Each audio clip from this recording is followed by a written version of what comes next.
I never expected to be embarrassed at my own sister's engagement party. The lights were warm, the smiles rehearsed, and her voice carried smoothly when she laughed and said I was just admin at a courthouse. Guests chuckled. Someone clinked to glass. My chest ached, but I stayed quiet like I always did. Then her fiancé turned toward me, reading my face like he'd seen it somewhere before. "So, what do you really do?" he asked. I didn't clarify. I didn't protect myself. I said a word. And what happened next wasn't loud, theatrical, or messy. But it changed how my family saw me forever. My name remains Verity. And for as long as I can remember, my family has loved tidy labels. The kind you can say easily at dinner, the kind that don't invite follow-up questions. My sister Evelyn was always the remarkable one. Ambitious, charismatic, the kind of person who could walk into a room and make it spin around her. And me, I was the quiet one, the dependable one, the one who worked at the courthouse. That phrase trailed me everywhere. Thanksgiving tables, birthday dinners, routine phone calls with relatives who hadn't seen me in years. "So, you're just doing admin work?" They'd ask, smiling like they were being polite. I'd smile. "Yeah, always there." And the conversation would drift on. What they didn't see was how deliberately I'd learned to stay invisible around them. Not because I was ashamed, but because every time I tried to explain, their eyes glassed over. I learned early that my accomplishments made people uneasy, especially Evelyn.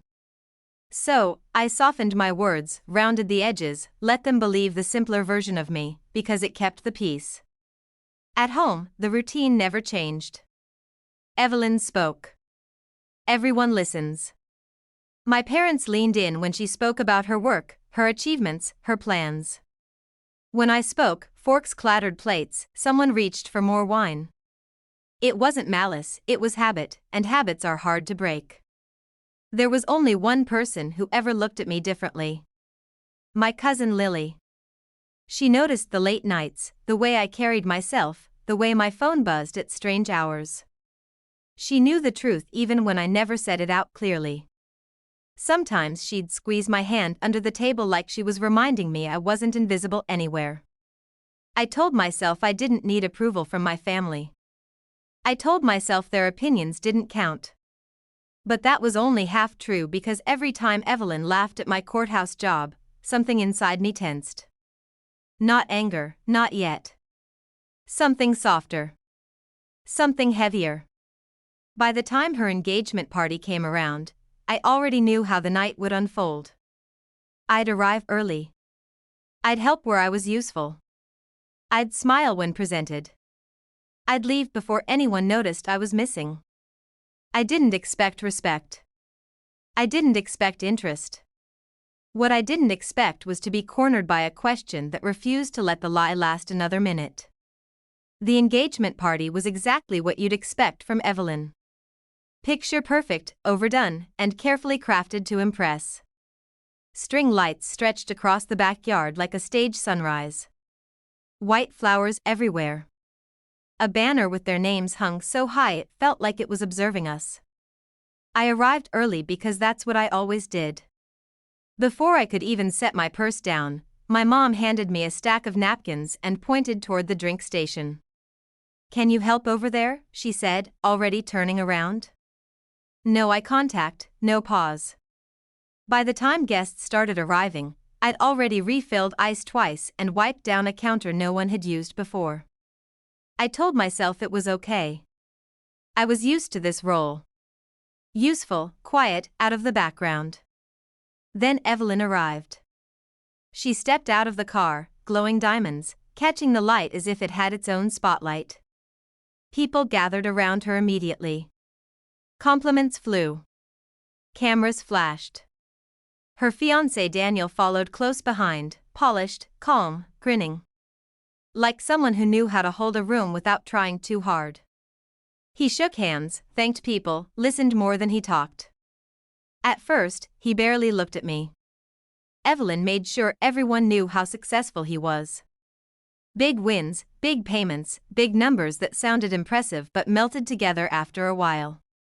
My parents beamed like they'd had a part in it. I stood near the edge of the crowd, champagne untouched, watching the same story I'd seen my whole life play out once again. Then Evelyn noticed me. "Come here," she said, waving me over like an aside. "I don't think everyone's met my sister." She wrapped an arm around my shoulder and smiled brightly. "This is Verity. She works at the courthouse." A few polite nods. Mild curiosity. "She's just admin," Evelyn added, laughing. "Keeps things sorted. Answers phones. You know how it is." Someone chuckled. Another person smiled like that explained enough. I felt the familiar heat rise in my chest. The old instinct kicked in to smooth it over, to stay quiet, to let it slide. I looked down at my glass and took a slow breath. This wasn't different. This was just noisier.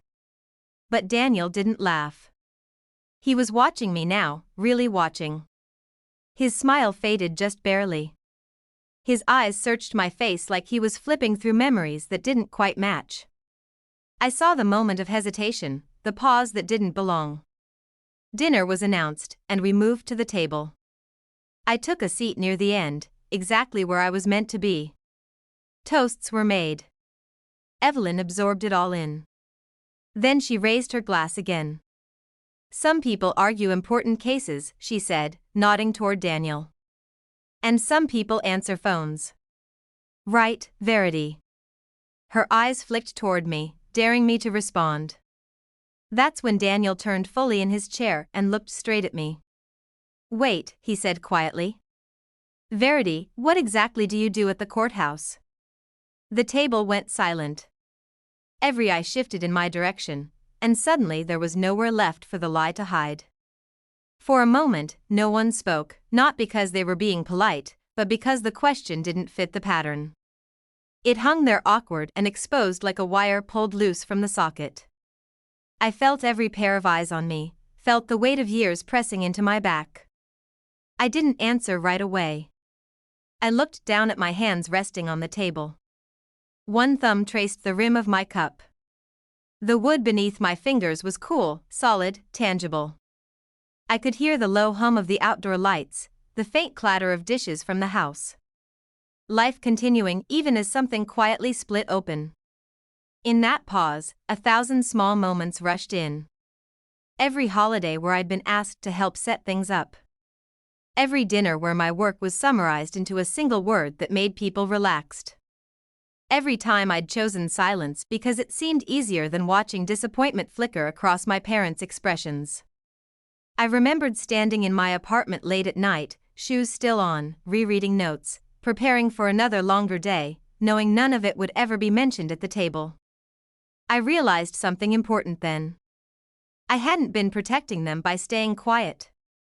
I'd been protecting the version of me they liked, the smaller one, the one who didn't challenge anyone's pride.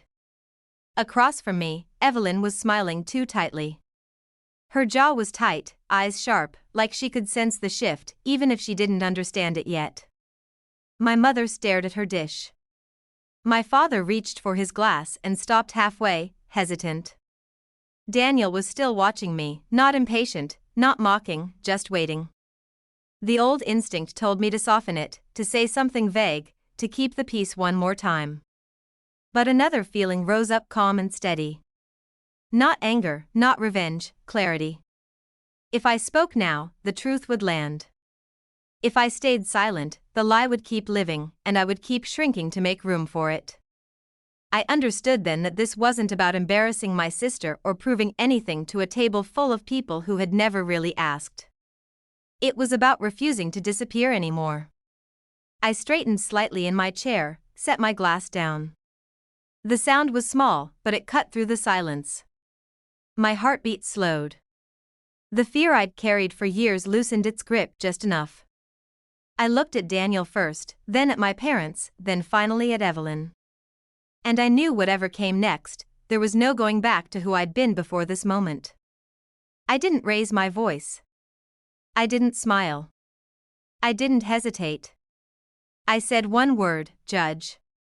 It landed softly, almost politely, but the effect was instant.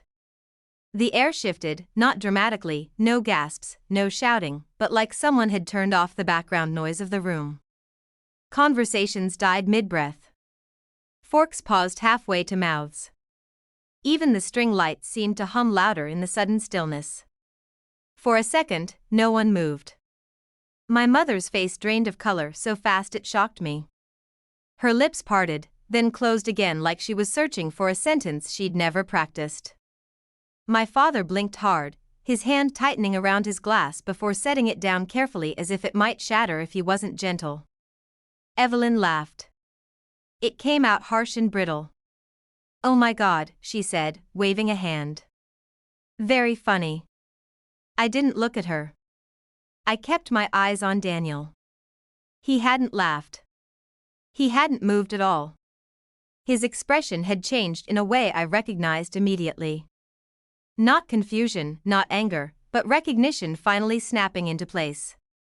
He leaned back slowly, studying me like he was reassembling a memory piece by piece. "Judge," he repeated softly. Then his eyes widened just a fraction.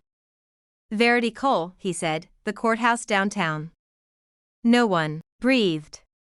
"You presided over my case last year," he went on. "The one with the corporate dispute. I stood in front of you more than once." The silence deepened, heavy and undeniable all. Evelyn's smile froze. "What are you talking about?" she snapped, turning toward him. "She works admin. She answers phones. You've met her like twice." Daniel didn't look at her. "I know what admin work looks like," he said evenly. "And I know what a judge looks like." He looked back at me. "You were fair, direct. You didn't grandstand. You listened. That's why I remember." My father finally found his voice.